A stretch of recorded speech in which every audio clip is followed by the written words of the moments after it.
All right, welcome everybody once again. This is Coffee Talk with Julie and Nate. And this is, we think it's episode 7, I think, Julie? We're pretty and, sure. Yeah, we should I check think it beforehand, but yeah, we always get wrapped up in something else right before. So we need a pre-show checklist. We can go down and like do this and this and that. Yes, besides the coffee. Right. Yes. And I was unable to get some coffee for me tonight, but yeah. So how you been? It's been a week. Are you allowed out of the house? Yes. We've been out of the house and things are relaxing a bit more. So that's great. Good. And, as somebody who likes to go around the rules, I try not to let that stop me too much. Yeah. Yeah, I can understand that. Cool. Well, it's good to see you again. And we have, people are watching these now or after the fact. And of course, we're always asking for questions. If you see this and you want to ask a question, let us know. And Julie said we have a couple questions for this week. So why don't you go ahead and read those? And we have a couple people watching. So hi, Gloria. Hi, Jenny. Okay, let me find that question again. Oops. Give me a sec. It somehow disappeared.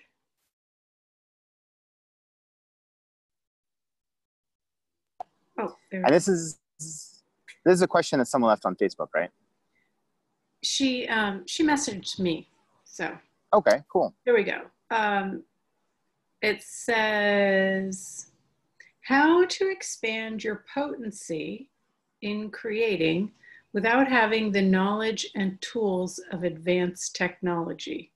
I know, take some classes, but maybe you know with whom. So how to expand your potency in creating without having the knowledge and tools of technology, advanced technology. Right. So, creating and technology are two totally separate things. Like you can creating, the act of creating is not connected to technology. I mean, these days with, YouTube and all these podcasting ideas and all these other things, a lot of people have decided that technology is a requirement to create. But creating is something you do, you just create. Like that's an energy that you be, is the energy of creation. And I mean, I understand it can be a little frustrating with the technology end of things.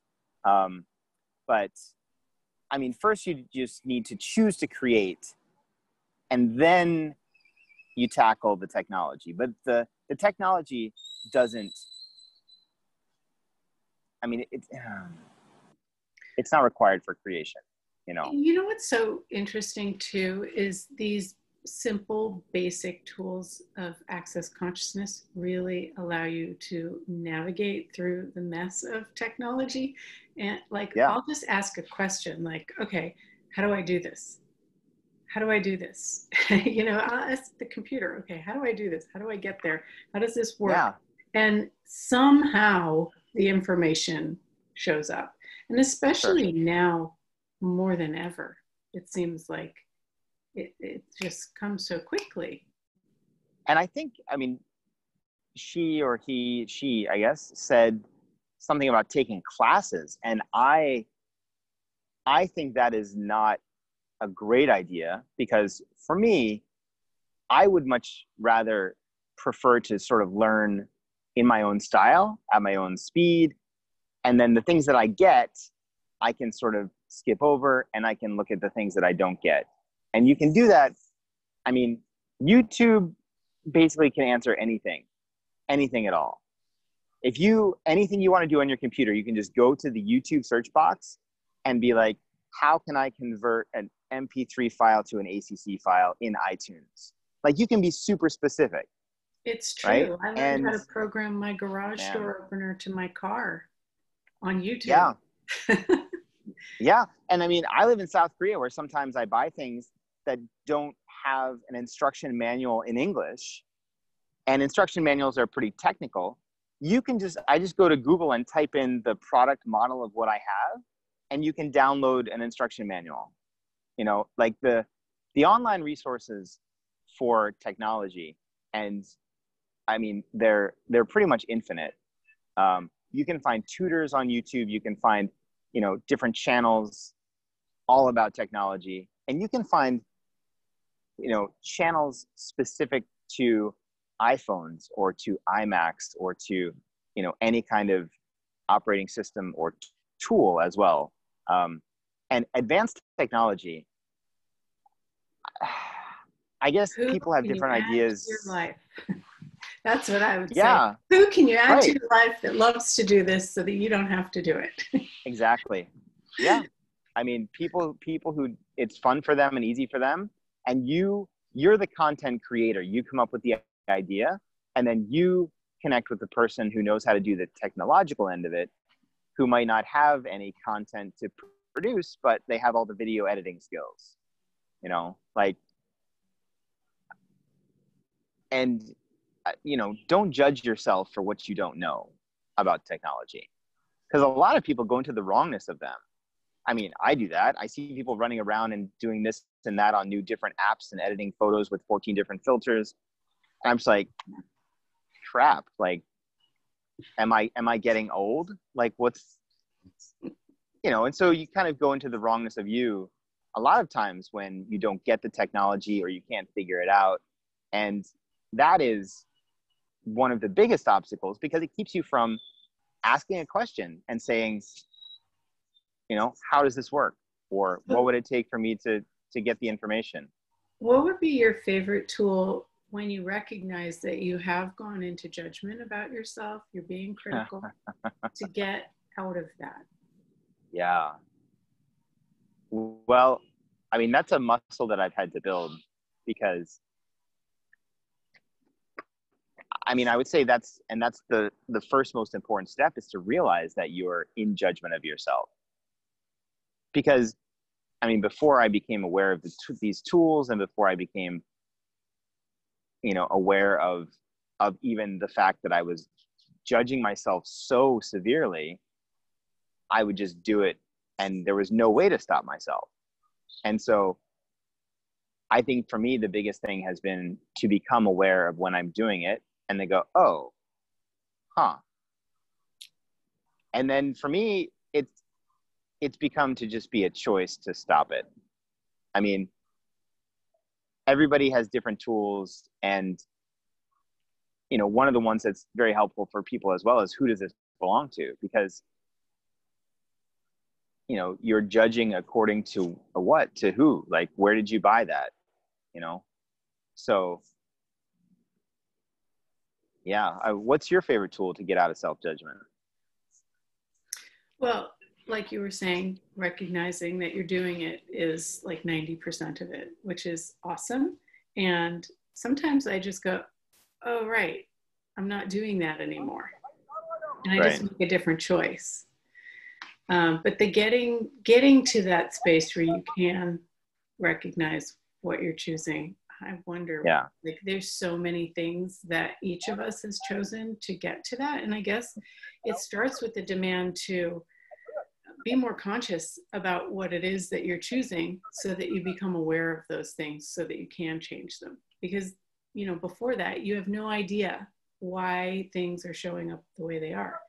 But if we are the creators of everything in our lives, we have to look at, oh, maybe all those places that I'm just being unconscious or anti-conscious are the places that I need to start shining the flashlight and looking at. Because when you look at it, you can change it. And if you don't look at it, you can't. Right. So I think any tool that you can use to become more present and more aware of what you're choosing. I'm just kind of laughing as I think about how my progression of becoming aware of judging myself, and how it's so crazy that I would I would become aware that I was judging myself, and then I would judge myself for judging myself. Like, it became this like stupid spiral of like, you're judging yourself, you idiot. Why are you judging yourself? And then it was just like, wow. Yeah. And I still remember Dane just giving me such a hard time in classes years and years ago about wanting to be like the best person at consciousness. And there was such a judgment about like, you're really good at access, you know, like, oh, I'm going to be really good at it, or I'm going to be, which is also like a crazy judgment.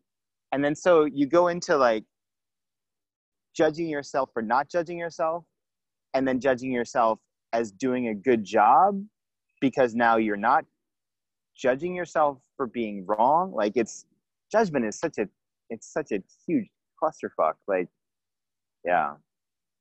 Yeah, and there are some people that have no idea that they're even judging themselves or judging other people because it's so second nature. It's what we grew up with. It's what we learned. Right. Like, this is how you navigate this reality. What's good, what's bad, what's right, and what's wrong.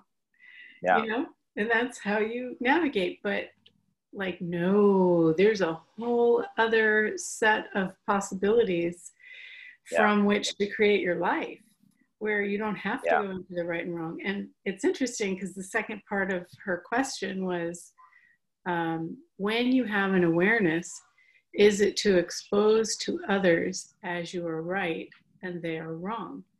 And that's the crazy thing, is that this reality is all about what's right, what's wrong. And that's actually not even true or real. What's beyond that, and what we can and are living in, if we look at it and acknowledge it, is a reality beyond right and wrong, where awareness is awareness, and you just have choice. And nobody's right, nobody's wrong. So now what are you going to choose? I mean, can you read that exactly again? Like the question about that? She said, when you have an awareness, is it to expose to others you are right, okay, so and they're wrong? When you have an awareness, there isn't a purpose. There isn't, like, the question is, when you have awareness, is it to do something? And it's not. I mean, you're just aware. You perceive, know, be, and receive. You get awareness of this and that. And I mean, you can be aware of things that don't even affect you. You can be aware of things that might contribute to a greater choice. You can be aware of everything and anything if you're willing to receive it. And there isn't a purpose to it. Like, I mean, I get where the question's coming from, because sometimes you're aware of somebody being just a complete idiot and you just want to rub it in their face and be like, haha, I'm aware that you're an idiot because you're an idiot. And doesn't that make me awesome because I have the awareness and that makes me greater than you? And there's like 14 things wrong with that entire thought process. Yeah. And it's just, and you can have an awareness of what's going to work, whereas somebody else may not have that, and you can feel like you're right, but it's really just an awareness of what will work. And maybe that other person actually doesn't want the thing to work, and that's why they're choosing what they're choosing. There's no wrongness to that. It's just whatever experience they need to create in their lives. So it's really quite a tangled web we weave, isn't it? It is. Yeah. Who is willing to have an easy life and have awareness and have things just be ease, joy, and glory without struggle?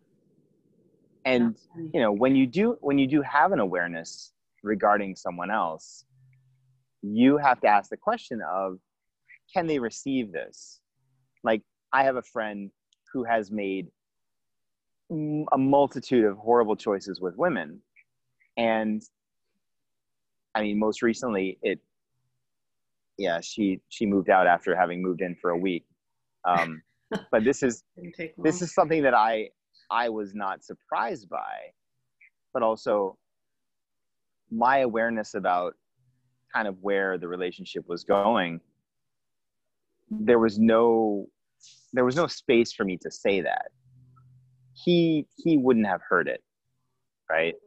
Yeah. So it's just my awareness. And sometimes your awareness is going to make you, you know, a little bit sad on someone else's behalf, of like, oh man, you're doing this again, right? And Yeah. But there isn't anything about, because you're aware, awareness doesn't make you right.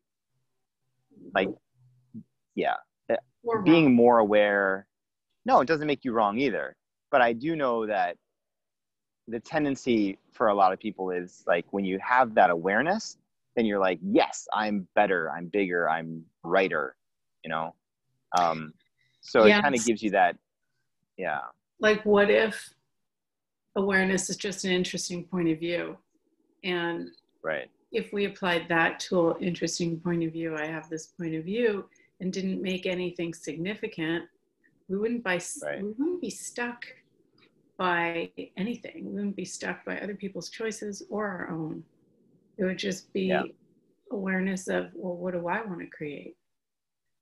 And what's Right. going to work for me and everybody else? Yeah. Totally different way to live. And it's all about asking questions. That's how you get to awareness. And as you said, I mean, we kind of touched on this before with the technology question, is just asking questions. I mean, not judging yourself for the technology that you don't know or are unfamiliar with, first of all, and then saying, what would be helpful here, or who could I talk to that could contribute, or, because these days, the amount of technological options available to, quote, create, unquote, are infinite, and they're always changing. I mean, the new app is TikTok, and 2 years ago was Snapchat, and then 2 years before that, Twitter's like a grandfather now. Who uses Twitter, right? I mean, everybody does, but I'm saying it doesn't have that like cachet of being new and cutting edge. I know. It's And so funny. and if you don't, sorry. It's so funny. Like, my son he just got into a different college. He wants to transfer, and he's like, can you help me look for an apartment? Because he's got to move states. And Right. um, and I said, well, okay, I usually, like, I've had pretty good luck on Craigslist. And he goes, Mom, they don't use that anymore. I'm just like, oh shit. Now I feel like a grandmother. You're like, You know, some people use Craigslist, right? yeah, like, don't they? Like, I've always had pretty good luck with it. And he's like, they don't use that. How much fun would it I be said, do though? they have a bulletin board? You should check Craigslist, and then if you find it on Craigslist, oh, that would be so good. I know, right? Yeah. I mean, Huh. because there is something about something that works, and then you don't need to always be on the latest cutting edge thing. Like, you Right. can still, use a normal phone, although I don't have one. I only have a cell phone. And I would say, like, as far as the creation goes, you can create with the most basic of tools. And I mean, there's a guy with a YouTube channel who has 26 million subscribers, and he started with a really old iPhone by himself in his bedroom, and now he has camera crews doing all the editing. He doesn't even do that stuff. He just creates the content, and he pays these guys to follow him around with cameras and to cut and paste and do all the sound editing and all that other stuff. So, creation is not about the technology. It's not. The So, tools of creation are questioned. They're not, it's not cameras. so I guess the next Or, question would be, what can this person receive in other people being able to do stuff for you? yeah. And how easy are you willing to have it? Right. Yeah.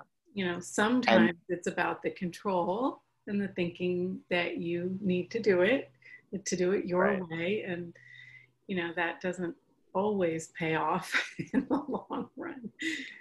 Yeah. It doesn't pay off.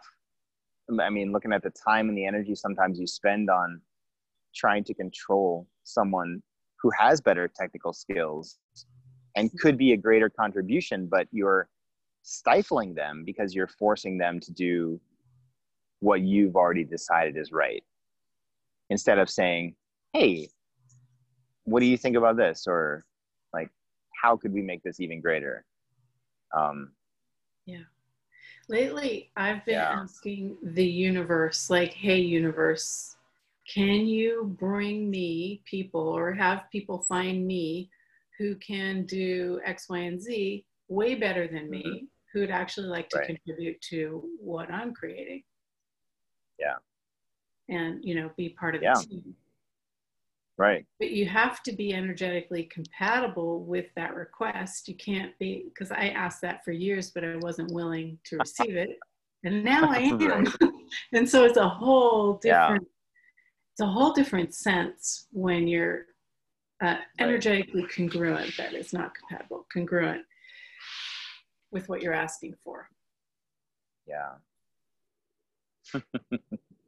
Yeah, absolutely. When you ask those questions and it comes from a place of control like that, like, universe, what would it take to have a person who looks exactly like this and has exactly these skills that will do exactly what I tell them? Like, for example, you know, I've recently started doing a little bit of work with Access, and I've gotten to know some of the other people who are working with Access. And there was a really new girl. She's kind of in training, and she was kind of flustered about what I should do. And she was like, nobody really gave me a lot of instruction. And that's one thing that they don't do. But the response was, you're hired for your awareness. You're hired for the contribution that you bring that we don't have already. Like, you might be given a few basic guidelines as to this is how this is done and this is how this is done, you know, and there's spreadsheets and stuff, but everyone is bringing their own unique facet of skills and abilities and talents, and that makes it greater for everyone, you know? So yeah, when you're asking for people to contribute, you got to be willing for them to be different and better than you. And better, I'm saying not as a judgment, but like, you know, skill wise or whatever. Yeah. Yeah. And being willing to receive the contribution that someone different can be. Right. I noticed the difference when my daughter started helping me just redo my windows and my displays at my boutique. And she had a different eye of like what she would put together than me, the creator of the jewelry. And in the past, I've had people who would take things, you know, that are out of the case that really need to be locked up, and they'd put them with things that were really inexpensive, and it just didn't work. And it was more of an energetic awareness for me. But my daughter has an energetic awareness that's just it's a different, I don't know, it's just different because it's coming from her aesthetic.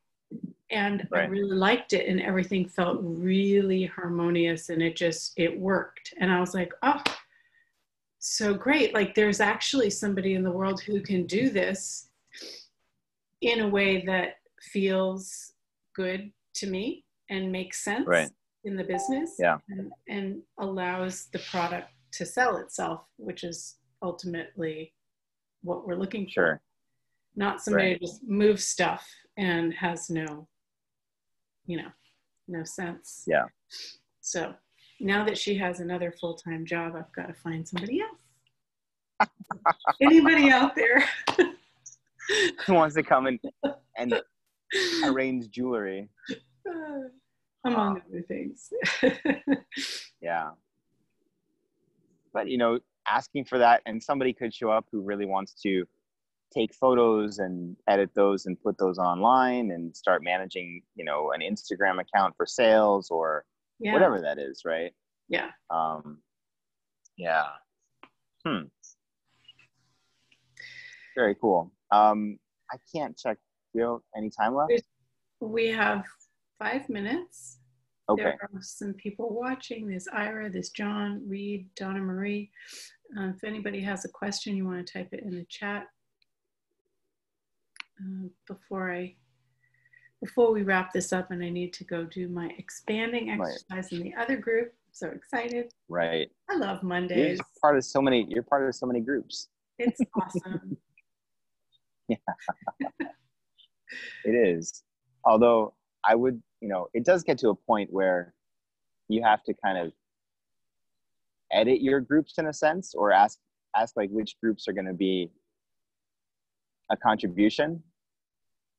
I'm not at that point with groups yet, but I do know that over the years I've subscribed to fellow facilitators email lists.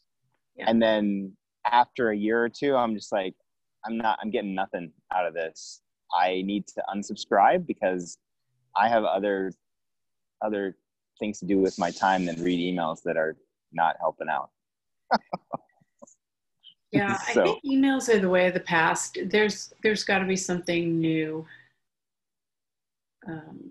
Long, because they're just too long and cool. I'm really wondering what's going to. What? Yeah.